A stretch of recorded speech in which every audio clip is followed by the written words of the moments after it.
I realized that to be a leader, you don't have to be the loudest one in the room, and it's actually a great asset to be able to listen to other people's needs. And I learned that my perspective has value among others, and that we can all fit in our own perspectives and opinions and strengths to be able to contribute to a greater mission. I got involved with WorldOregon in 2019 as a part of their Young Leaders in Action program, YLA, when I was a junior in high school. My experience with Young Leaders in Action was absolutely transformative. As a very introverted junior in high school, the program helped me come out of my shell, learn to identify myself as a leader, to connect with other youth who are interested in advocacy on the local and global level, and determine my passion for advocating for immigrant rights. I am the daughter of 2 immigrants from India, so I'm a first-generation Indian American, and my whole life has been defined by global connections. I've spent about a quarter of my life in India and the rest in Portland, Oregon, and the inherent code switching that occurs from my household to the greater environment is something that defines my entire life.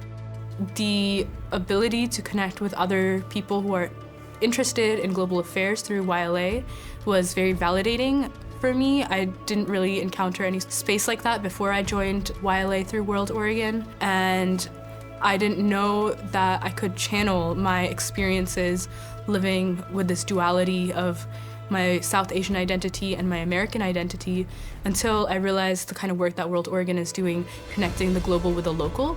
And I realized that I want to channel this into my future career and be able to approach something that I'm passionate about, which is health and equity, from a global lens that can affect people in very local ways, because there are many, many people who are living with these hyphenated or multifaceted identities who would benefit from this sort of pluralistic lens that YLA and WorldOregon brought to my life. Through YLA, I was able to meet with leaders from places across the world, such as Iraq, Peru, Brazil, Africa. I was awakened to the possibility that everyone can create grassroots change in their local communities and share that with like a wider and global lens, and that the world is large, but it's not so large, and there's ways in this day and age to get connected with people from all over the world, and that really expanded my horizons and my worldview for the kind of work that I want to do even today. I'm a graduating senior at the University of Oregon, majoring in neuroscience with a minor in global health and chemistry. A lot of things go into global health that may not be perceived as health.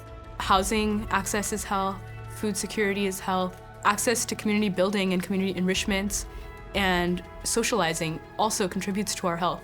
The stress that people might feel from different aspects of their life, whether it's work or other types of stress, actually becomes embodied and can lead to really negative health outcomes later on. And I think I really want to approach health from an intersectional perspective, where we can acknowledge that different global factors have the potential to impact someone's health. And WorldOregon was definitely my first foray into identifying myself as a global citizen. I didn't really know what that term meant before joining Young Leaders in Action. I realized that everywhere in the world you are somewhere global. You know, I'm global to someone who's elsewhere, you know, say in India, and vice versa. This fall, I'll be going to the University of Oxford in the UK as University of Oregon's first Rhodes Scholar in 17 years and as the first female Rhodes Scholar at the University of Oregon. And everything that I'm going to take to Oxford has been impacted by my life here in Oregon, and of course, my background in India as well.